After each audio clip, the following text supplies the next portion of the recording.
All right, welcome to today's edition of Tomorrow's Leader, where we dive deep on all kinds of different leadership topics.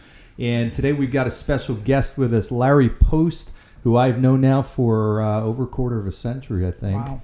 Unbelievable. So welcome to the show. Appreciate you coming here. Thank you, John. Yeah, so let me just start off.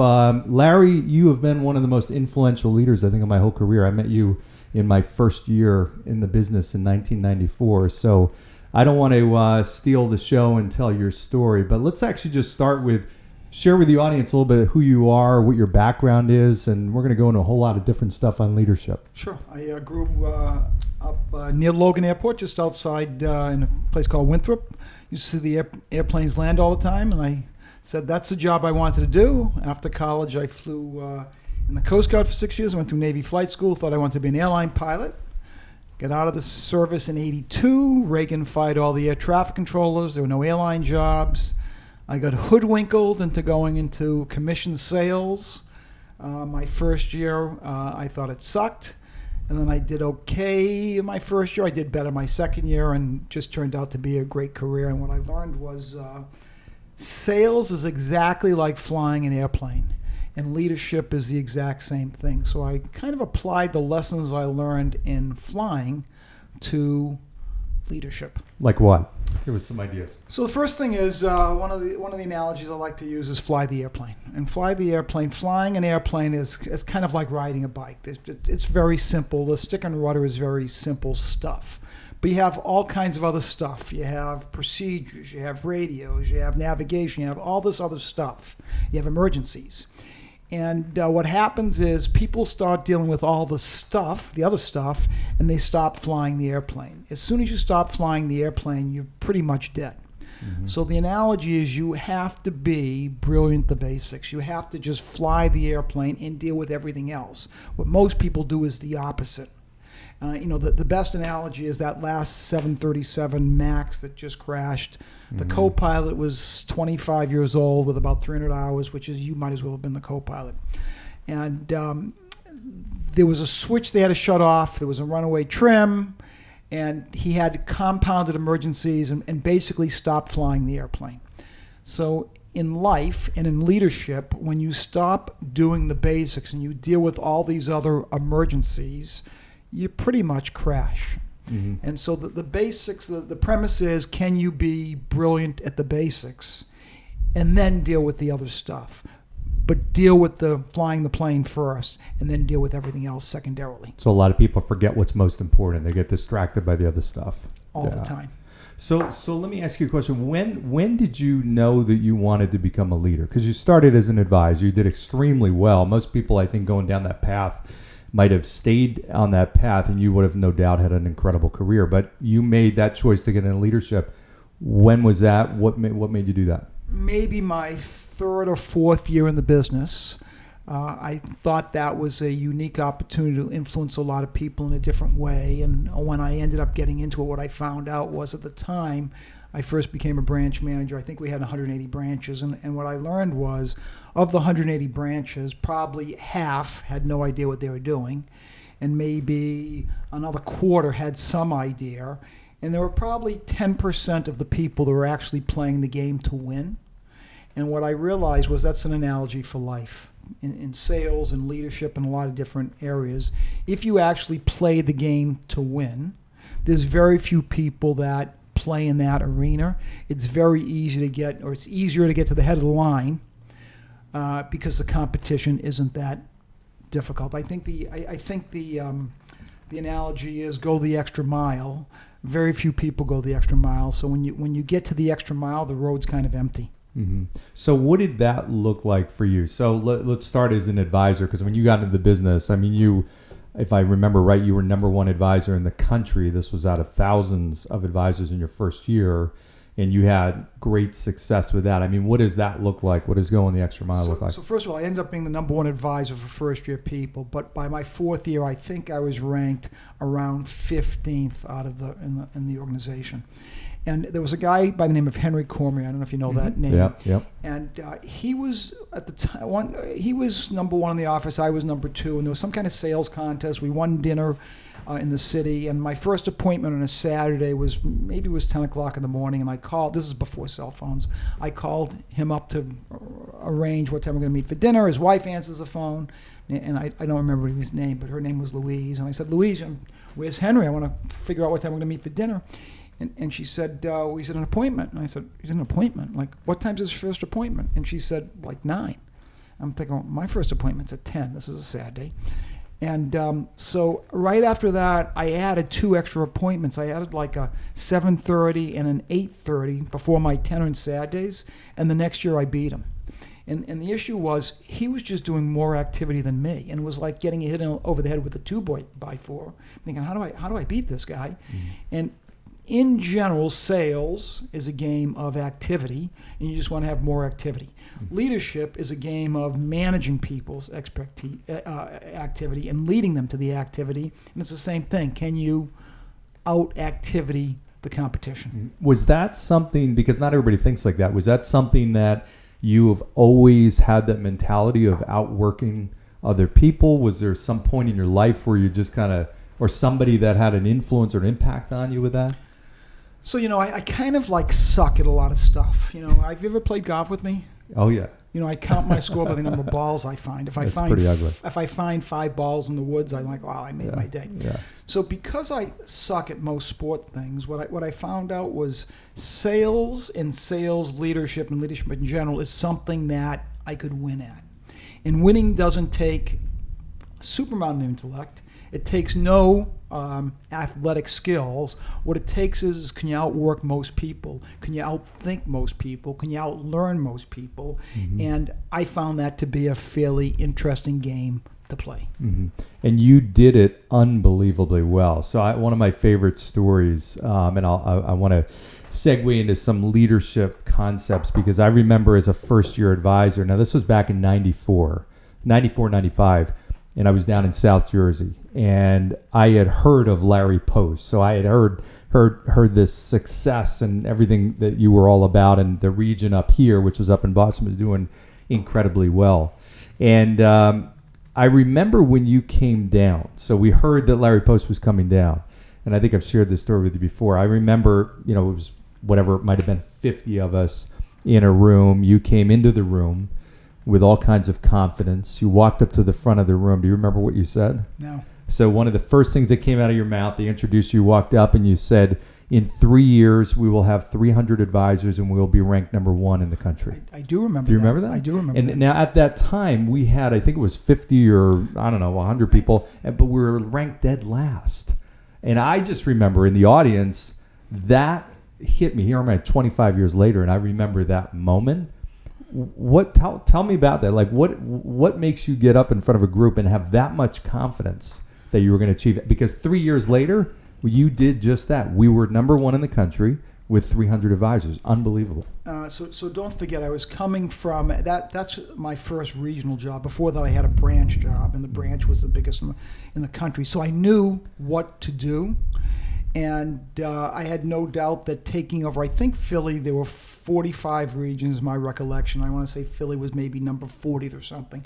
So the good news is when you take over something that sucks, there's only one way to go. When you take over something that's the top, you can go either way. Right. So by taking over something at the bottom, there had been no previous leadership. Mm-hmm. So what I thought was, if we put in some system, structure, discipline, a strategy, and a game plan, I thought that was a very easily achievable goal, because as I said earlier, in most business situations, half the people have no idea what they're doing. 25% have an idea, but the real competition in any situation is somewhere between 10 and 25%. Mm-hmm. So you can jump to the head of the line very easily by having some structure and a game plan that you put in place. So did you, when you made that comment, did you deep in your heart believe that you were going to be number 1 in 300 advisors? No doubt in my mind. That's awesome. Yeah, that's great. No doubt. No question about it, because you knew what you were all about. So you know what? I want to get back to flying. Flying is a checklist. That's all it is. It's just a checklist. Mm-hmm. You do the checklist over and over and over. And what I did was institute checklists. So that all I had to do was just make sure is everybody doing the checklist. The best analogy that jumps out at me, I don't remember, about 3 or 4 summers ago in Hanscom, there was a Gulfstream. A Gulfstream is the Rolls-Royce of private jets. And it was the owner of the Flyers, or in Philadelphia Inquirer, Philly guy came up here for a fundraising dinner, and the whole crew and the owner got killed in this plane crash. And what happened was they were going about 180 knots when the guy tried to pull back the yoke of the wheel, and it was locked in place. There's something called the gust lock, where when you park, you lock it. It's the first thing you undo on a before takeoff checklist, and then there's a double check where you check before you even take off that it's working. This is the state-of-the-art airplane, top of the line piece of equipment, and the guys forgot to do the checklist. Very big. It'd be like you going down 95 and realize your steering wheel's locked. Yeah, right. And you're going 90 miles an hour and you try to steer the steering wheel. You said, it's too late. And it's just a simple checklist. So if you can put some checklists in place for leadership, it just makes achieving goals way easier. So what happens with leaders, because you see this a lot, that might have even for a period of time had great success, or even examples like that? I mean, those pilots have flown planes, for hours and hours and, years and years. But at some point, is it that they just get lazy, that they get distracted, that they forget to be brilliant at the basics? What's the case? It's called complacency. So what happens is you've done something so many times, you think you don't have to be brilliant at the basics. You think you can skip some steps. And in flying, it kills you. In business, it doesn't kill you. You just make no money. And I might argue that's worse than dying, because you bump along making no money. Yeah. So can you install some basic leadership principles, stick to the principles no matter what? So we've got a lot of people out there that are learning leadership, that are either early in their stage, they want to get into leadership. How does somebody actually learn how to do it? What advice do you give to somebody that's just starting off? So I think you know this. How do I read books? Listen on tape. Yeah. So if you said to me, go read a book, I couldn't think of a worse thing to do. I cannot sit and read. If I'm on vacation somewhere and you sit by the pool and read, I can't do that. Now I can walk and read.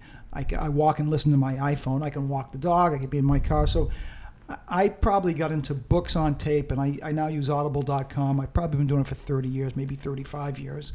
I would start with some solid leadership books. There's hundreds of them. And leadership is something you can learn. And there's books on, I think one of the books that jumps out at me, I think it's called The Long Gray Line. It's about West Point, and it's about leadership. There's a book, The Best Darn Ship in the Navy, or The Best Damn Ship in the Navy. It's a guy, I think at the time there were 400 ships in the Navy. The guy takes over the worst ship in the Navy, and he made it the number one ship. Awesome. So, what'd he do? Right. It's like simple things. He made sure the crew ate before the officers. He made sure the crew was taken care of. He made sure that the crew was listened to. So there's some easy things you can do to learn about leadership on audible.com. So I see a lot of mistakes that leaders make that are trying to they're trying to find the balance of being popular and being liked versus in some case being having a tough approach or a tough line. What's the balance there? I mean, how important is it to be popular, to be liked? Is that a mistake to be thinking about that? So, I think about the checklist. I'm going to do the checklist no matter what. Now, you can be an asshole when you do the checklist, or you can be nice about it, but you still want to do the checklist. So the principle I want to use is you can be nice of it. So it's a simple example. You show up late. What a shitty leader does is say, John, are you freaking kidding me? You're like an hour late. What's your problem? I want to say, John, is everything okay? Because if you tell me, hey, my mother just died, I feel like a jerk. Right. So I want to start from the principle of seek to understand. Now, if you're late every day, after I've asked you a couple of, hey, John, is everything okay? And you said, no, I can't get up every morning. My alarm clock doesn't go off. I said, well, John, maybe this isn't for you. Can I help you find something that maybe we can find you a night shift somewhere that suits your sleeping schedule, because this requires you to come in the morning. So can I help you find something that's right for you? So that would be an example of how I might treat someone in a very simple situation that can't show up. Now, I could have a leader that can't do the basics of leadership. I can have a salesperson that can't do the basics of sales. You can have a mechanic that can't do the basics of mechanic. Whatever it is, my role is to help you find the right fit. And I don't have to be a jerk about it. Okay. Was one of the things that I think you were always great at is having really clear expectations. I mean, people that were in your organization knew what was expected. How important is that? How, as a leader, do you make sure people understand that? How do you inspect it? Talk about that.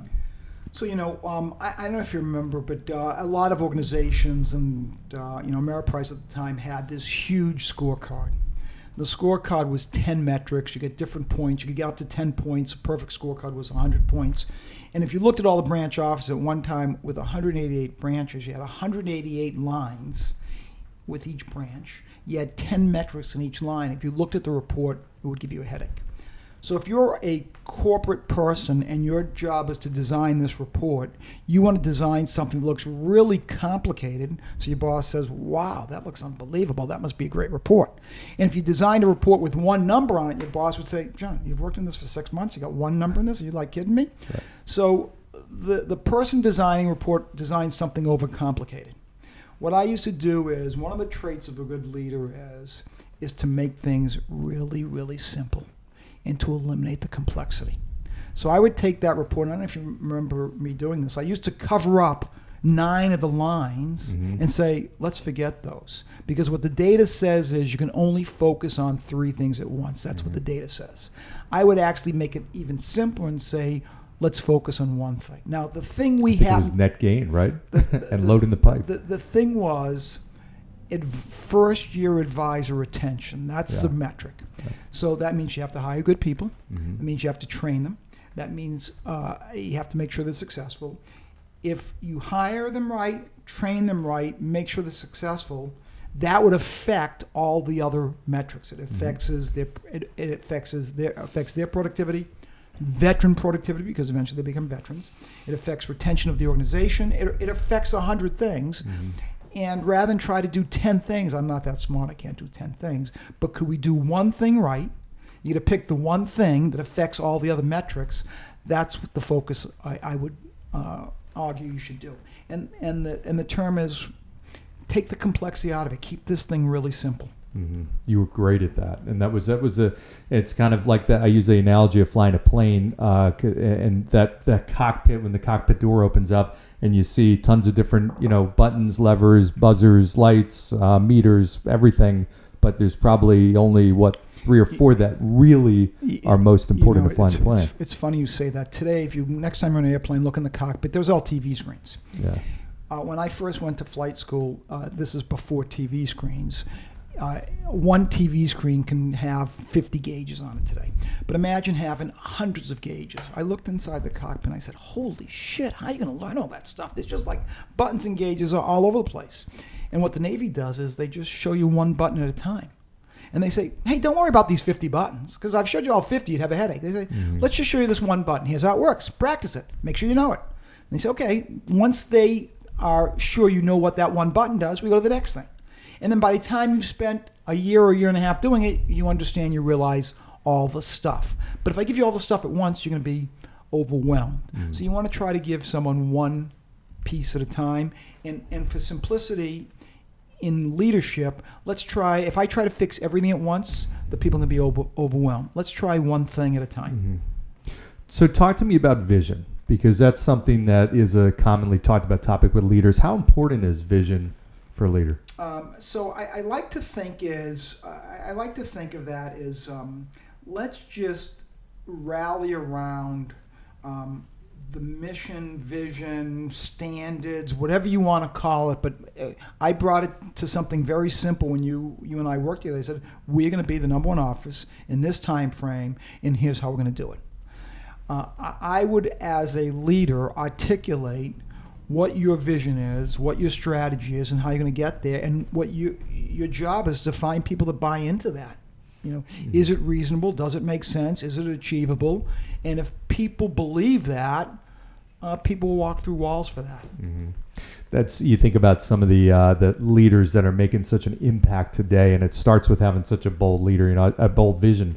I think about Tesla or SpaceX, with Elon Musk, and the vision is to inhabit Mars. I mean, that's a powerful vision, right? That gets people motivated around it. When you sat or stood and said, we're going to be number one, that's something that people are energized around and want to be part of that, right? So, what I've learned is most leaders think it's about the paycheck.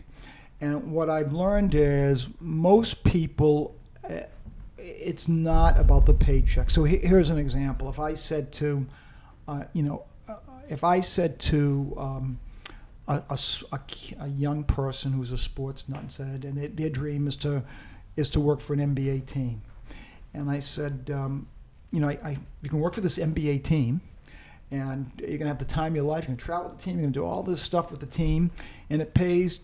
The starting salary is $30,000 a year, but I got another job that you're gonna hate. It's miserable. It's gonna suck going to work. You're gonna detest every minute of it, but it pays $600,000. Okay, your dream job pays $50,000. This shitty job pays $600,000. What do you think most people pick? They're going to pick the $600,000. And they do that for 2 weeks, and what happens? Then they either die out or they hate it. They want to get out. They go back to the fun job. Yeah. So now, I'm being a little facetious here with the numbers, but most people want to be in a fun environment. Make the environment fun and rally around the mission and make people believe in the mission or help people believe in the mission. Then the pay is not that important. If people are having a great time, they're not leaving you for $10. Mm-hmm. If they're making several thousand more with you, but they're miserable, they're gone. Mm-hmm. So can you use your mission to get people to buy in? So you mentioned Tesla. I just bought my wife a new car, and the number one feature, what the number one feature I was looking for in that car? Self-driving. Self-driving. That was the number one feature I was looking for, and the car I just got rid of was I think it was a 2017 M-Class Mercedes, and it had first generation self-driving. And we go to the Cape most weekends. I put in self-driving. Probably 40% of the time, it veers out of the lane. It's definitely first generation. Yeah. And I didn't want an electric vehicle. I'm living in the city. And so the new vehicle I just got, I was using it on Sunday. It stayed in the lane the whole time. You can actually just change the change lane signal, the blinker, and automatically look and change lanes. Wow. I was pretty impressed. So if you're in the car business and that's important to you, you're going to surround yourself with people that buy into that vision and will do anything to help achieve that as a team. That's kind of what you're looking to do. Can you get people that buy into the team's vision? And you used to always talk about making your key activities fun, which is so key. So hang on one second. A key activity, the definition of that is something I must do to achieve my goals. Something I must do to achieve my goals. That puts me in charge. Not you, not the corporate office, not your spouse. It's you. You're in charge of that. As long as you're doing the key activities, do whatever you can to make the key activities fun.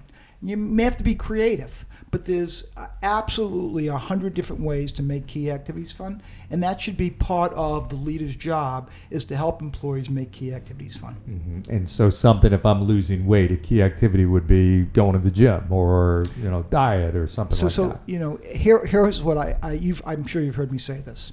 If I ask people if I asked 100 people how many key activities are there to lose weight, what do you think the answer would be to that? If I asked 100 people. There's probably 2, really. Well, first of all, there's going to be 50 different answers. Yeah. The correct answer is 2. Yeah. There are only 2 key activities to lose weight. 2.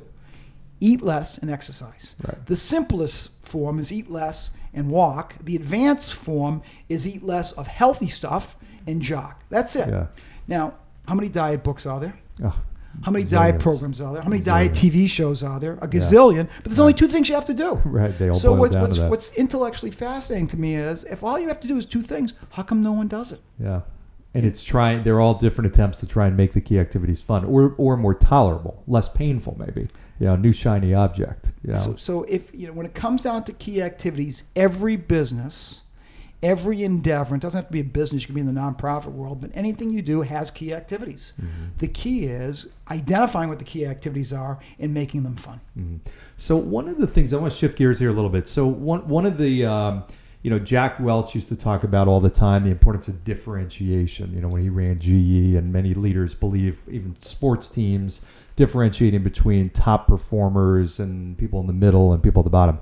Tell me about that. What's your thought on that? How do you do that when you're leading a large organization? What does that actually look like?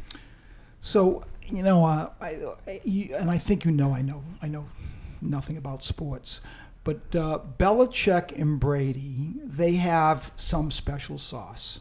And that special sauce maybe comes along once in a generation. Most people don't have the special sauce. So the question is, if you have the special sauce, great. My argument would be most people don't have it. So what can you do? And what you have to do is just make sure you've picked the right key activities and then outwork everybody. That will work 99% of the time. But if you get a once in a generational magical thing, you may end up just not being number one. You might be number two. Mm-hmm. But that's okay. Does a Belichick treat a Brady or that top person on his team or her team differently, better versus the average or somebody who's underperforming? I don't know if I know enough about what their secret sauce is, but I think they have some kind of magical chemistry that doesn't exist. But let's talk about in business. In businesses, the leader's job is to set the mission, define reality, and help people achieve their key activities so the whole group as a whole achieves the vision. I think if you have a relentless, single focus vision on that, you're more likely to do much better with it than without. So let me ask you, leaders, obviously, if you're doing it any bit of time, you're going to make mistakes. How do you handle when you make mistakes as a leader? If I had a dime for every mistake I made, I'd be loaded. So a mistake is fine as long as a mistake isn't illegal, unethical, that totally derails you. You're just going to learn from the mistake. Now, if you keep making the same mistake, you're in the wrong role. So it's the leader's job to help that person find the right role. But everybody makes mistakes. It's okay to make mistakes. So it's okay as a leader to talk about it openly and have, people understand you made a mistake. I make mistakes all the time. Okay. And that brings, that encourages the right type of behavior. You want people in your organization taking risks. You don't want them feeling like they can't, try to do something or step outside their comfort zone for fear of failure. You kind of got to breed that mentality that it's okay the more uncomfortable you're willing to make yourself, the more comfortable you can become. Mm-hmm. So if you want comfort, it starts with getting outside your comfort zone and becoming uncomfortable. Mm-hmm. And if we think about this as you can set the boundaries, you can go right up to the edge of the line, up to the boundaries, but the more you push yourself and make yourself uncomfortable, the more you'll achieve as a leader. What about as an organization is going through major change? I mean, you led organizations through all kinds of different changes. The market's changed, the economy changed, you had all kinds of product changes in the environment, you had people changes. What's the leader's role in that? And what do top leaders do? So one of the characteristics of a good leader is to embrace new thinking. Is there a better mousetrap? Is there a way to do something different? Is there a way to think outside the box? Two simple stories jump out at me. Cell phones. So I did not grow up with cell phones. A bunch of kids in the office had BlackBerries. I had a flip phone. And a BlackBerry actually scared me. I thought, what is this thing? I got 100 buttons on it. I just got this little simple phone. And I was actually afraid of it. And I grabbed, it was actually, I think it was Matt Davis. I said, hey, Matt Davis, will you show me how this thing works? And he showed it to me. I'm like, wow, that's pretty cool. I mean, that's a very simple analogy. Here's another simple analogy. One of the roles I had as a branch manager was I had to offer people jobs. When I offered someone the career, it was about an hour spiel I had. I had to make you feel very special. I wanted you to feel like you were unique and get to this. It was a very it wasn't a cattle call. And Harvey Golub was sitting in my office. He was the CEO at the time. Mm-hmm. And he watched me do 3 of them in an afternoon. He said, "Why didn't you do 3 people at once?" I said, "Harvey, you can't do that. Here's John just came in. He just, he's 26 years old. This is his second career. He went to an Ivy League school. How would you feel if someone offered a job in a group of 3?" And he said, "Why don't you try it?" I said, "Harvey, you can't do that. That's the stupidest thing I've ever heard of."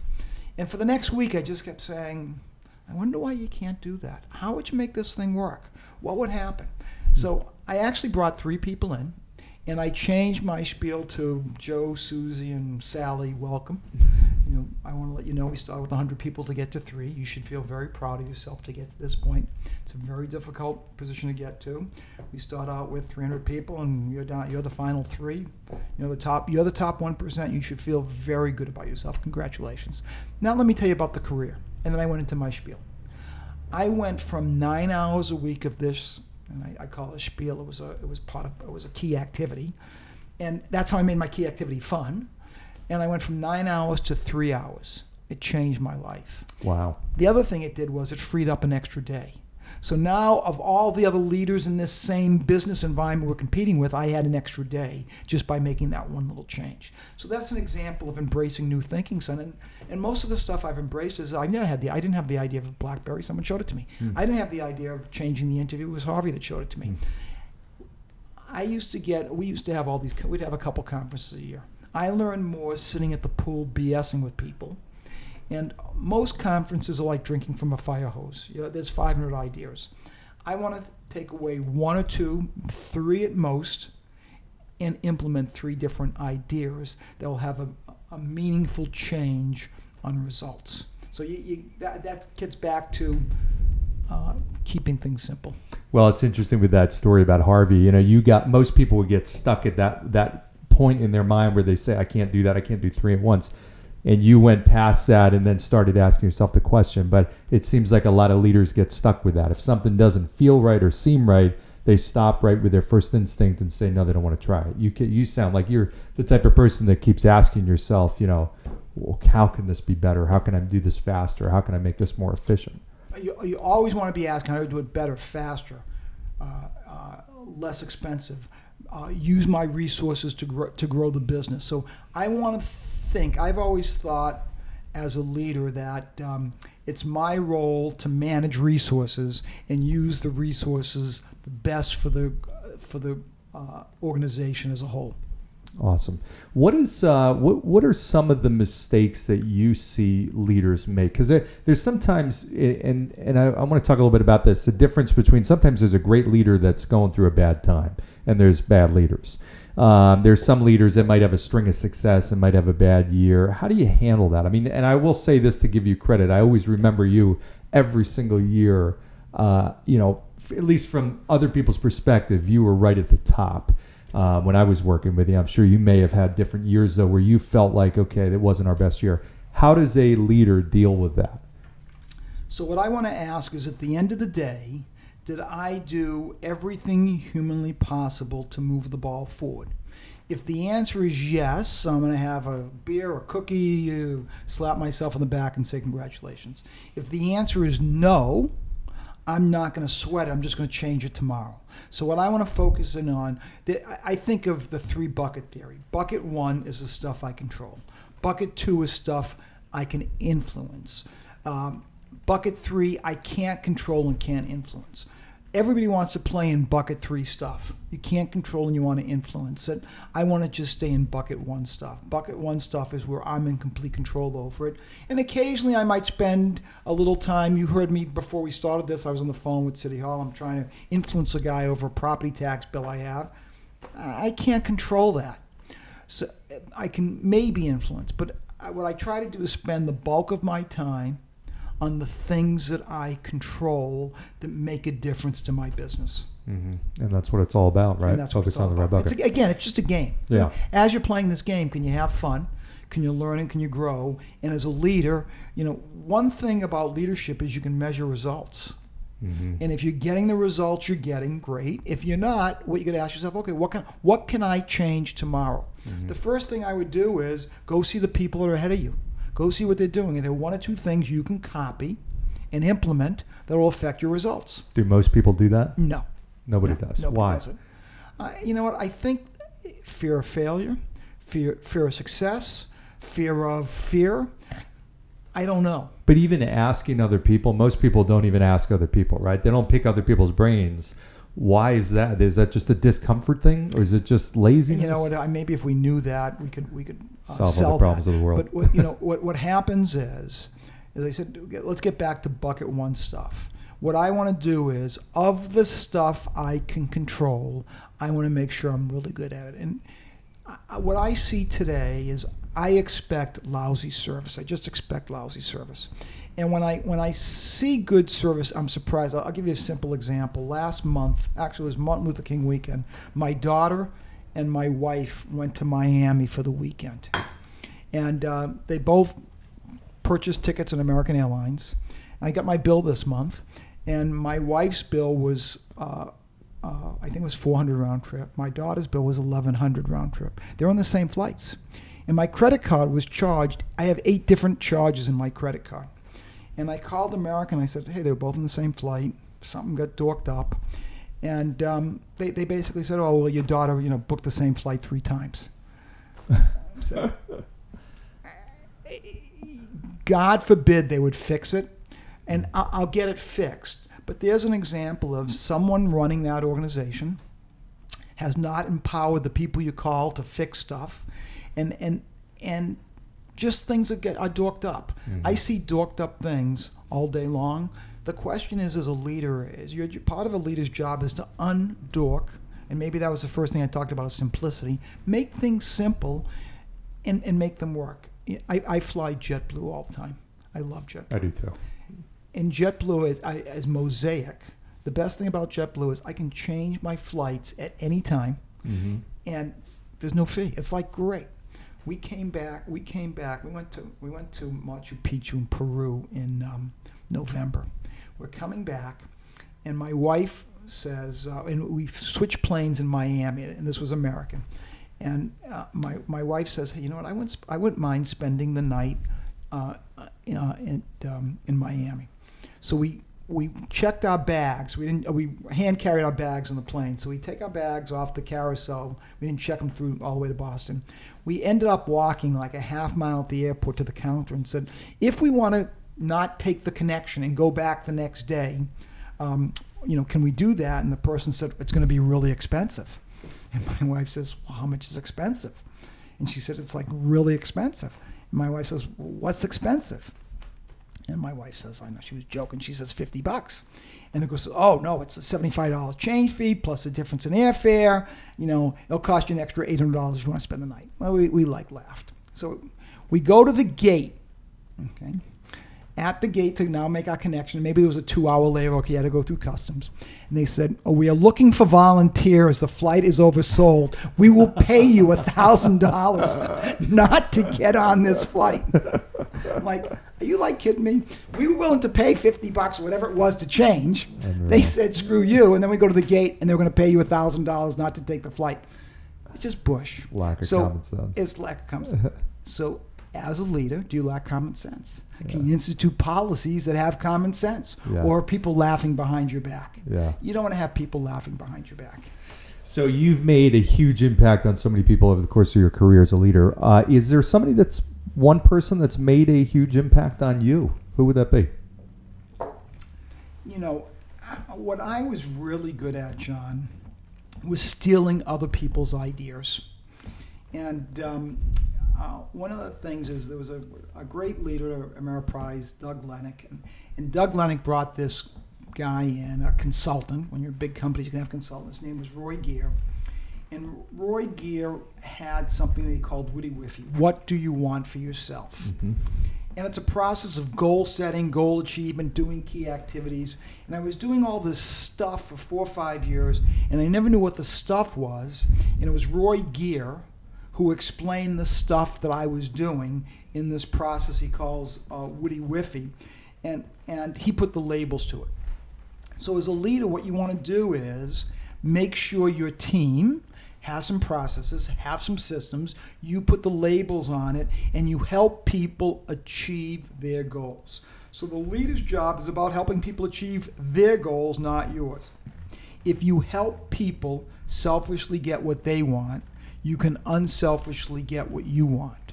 But if you selfishly try to get what you want, you'll get nothing.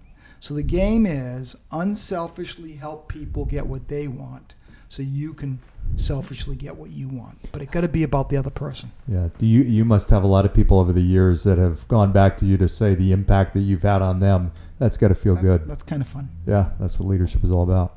So I'm going to ask you a tough question. You've talked about a lot of different stuff with leaders. If you were going to boil it down to 2 or 3 characteristics or traits to be a top-level leader, number 1 in your game, what would you say to us? Okay, well, it's not. I'm gonna use 6, and I sent you the article. You can forward the article to anybody who's listening. Okay. In 1997, the company sent me to a program. It's called Advanced Management Program. It's a 12-week course that you stay over, and there's 167 mid-level people in our mid-40s that did this, and 60 kids from the 60 guys, they were in their 40s, from the U.S. and the rest were international. And so I'm on that distribution list today. And about a month ago, I got this article, and it's like a one-page article, and it says 6 traits that set top leaders apart. And I took this and I said, that was our secret sauce. And I forwarded it to you and a bunch of other people and said, what'd you think? And I got a bunch of calls saying, that's the kind of the secret sauce. Here are the 6 things. Number 1, make the complex simple. And I talked about simplicity. So everything's complex, make it simple. Number 2, embrace new thinking. Just when there's something new, just think of something of a way to use new stuff to make your life simple. You know, without this smartphone, you're carrying a computer around. It's amazing. That changed everybody's life. Balance confidence and humility. You got to be humble, but you want to be confident. This is where we're going. This is how we're going to do it. And if you remember, we used to have these big meetings. I'd walk around during the big meetings if I had someone else speaking, passing out coffee. So you want to make sure you're taking care of the troops. Are the troops happy? Are the troops well fed? Are the troops reaching their goals? That's part of humility of a leader. You want to unite everybody around what's the objective? What's the common objective? What's the mission? How do we make it work? You know, we were in financial services, we're in financial planning, and I make it this simple. All financial planning is 3 things. It's just 3 things. Live below your means, save, and don't do anything stupid. It's that simple. And when I say save, buy an S&P 500 index fund, buy a business, buy a piece of real estate, just save into something. And everyone wants to know what's the best investment. Just invest in something simple. And I want to digress for a second. We went to China. I tried to take a couple trips the first 2 weeks of January, just before this coronavirus. I'm coming back, and it's like a 14-hour flight. I have a prospectus from a couple index funds that I have. I'm reading the prospectus, and I think it was the State Street indexes, and they had 20 indexes, and I was just looking at the 3, 5, and 10-year performance of their 20 indexes. Guess how many beat the S&P 500? 1. 3. And I said, well, what would happen if this is an easy thing to backtest? What would happen if you just took you're in, and the number 1 index, it was called like consumer electrics, or I forget what it was called, but it was like Apple, Amazon, Microsoft, but the things that have crushed in the last 10 years. And I said, what would happen if every month you had automatically moved into the number 1 index? You did it every month, every 3 months, every quarter, whatever it is. It would be an easy thing to back test. Would you have been in the number 1 fund more than other funds? And I said, that'd be an interesting thing to look at. I'm in my office, and I keep CNBC. You've seen my man cave. I keep CNBC on. And there's an ad for Wisdom Tree. And they're explaining how they put some intelligence into ETFs. And I think, that's my idea. They have my idea. I go right to the website, and I look at it. They have like 30 different index funds. And I look at the 30 index funds, and of their 30, maybe I looked at 1, 3, 5, and 10-year returns compared to the S&P 500. Guess how many beat the S&P 500? 3. 2. I'm thinking, like, what am I missing? Just put the money in an S&P 500 index fund. Right. Now, you could argue over the last 10 years, the S&P 500 has done better than anything else. You could argue, but everybody's looking like, what's the best stock? I don't know. Right. Put in the S&P 500 and leave it alone. So when I talk about rallying around idea, there's a gazillion people in financial services. Everybody has a different twist. If you just teach people to live below their means, save, and don't do anything stupid, they'll be okay. You know, I'll give a plug for The Point. It's a bar in Boston. Great bar. I Incredible. go there most Saturday nights, and we have a doorman. And I BS with the doorman. They're always kids. They're like 22. And half the time, they're like smoking. And I take out on my phone, I have an app, the HP12C. I take out my calculator. I said, how much a pack of cigarettes? They say it's $12. I said, if you just took $10 a day for, I'm going to be 67. I said, hey, for the next 42 years, you just save $10 a day. You put in the S&P 500 fund, and it's average 9%, which is what it's done. How much would you have at my age? They look at me like I have two headlights, deer in headlights. And it's like $1.3 million. Right. And I said, how many 60-some-year-olds extra $1.3 million? They go, 0. I said, how many 22-year-olds they can buy a pack of cigarettes every day? They go, most. So I said, don't do anything stupid. Just save the thing in S&P 500 index fund. Okay, that's an example of teaching people to get excited around the mission. That's number 4. Number 5, set high standards. Just set high standards. And I think, I don't know if you remember, I used to say, what was the magic number of scene appointments a week? Do you remember that, what I used to say? Yeah, 10? 12. 12. I said at 12 appointments a week, I guarantee if you have 12 scene appointments, I don't even care what happens. If you have 12 scene appointments a week, Something's going to happen. How much will you make? Right. Do you remember what I used to say? 100? More? How about, If you did that, it's not going to happen Over in year time. one. Yeah, okay, gotcha. 12 years. Yeah. You do that, 12 scene appointments a week, You're you gonna make be $7 making figures. $100. Okay. Yeah. So just set high standards. And if you didn't have it, I wouldn't beat you up. I'm just saying, John, we're talking about like 2 appointments a week, 2 appointments a day, 2.5 appointments a day. Can you not do that? Yeah. And then lastly, avoid distractions. We are just full of distractions. At my age now, I'm spending a lot of time watching all the political stuff, and I just find it fascinating. When Bill Clinton got impeached, I was your age, and I was like at the height of my career. Guess how much of that I paid attention to? None. 0. Right. Okay? So, as a semi-retiree, I can pay attention to it. But for most people, everyone's, oh, did you hear what so-and-so? Forget it. You should be so laser focused on doing your key activities to achieve your goals, you don't see anything else. It's almost called target fixation. You're just fixed on the target. You can't see anything else. Awesome. Great stuff. Well, Larry, this has been unbelievable. I know we're running out of time here. I know I took away a lot. I've known you for years. You shared some unbelievable stuff. Any last things you want to share with our audience? So, life is pretty short. As long as you're going through it, just play it to win. Have fun with your key activities. Do your key activities so they're thrilling, exciting, you want more of, you want to charge out of. And what you'll find is they're not fun at first, but after you do them for 3 or 4 years, they actually become fun. And you know what else happens? You become good at it.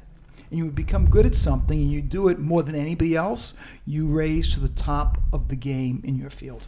Awesome. Great stuff. Well, I want to thank you, Larry. This has been fantastic. One of the most successful leaders I've ever had the privilege to know. I've learned a tremendous amount from you over the years.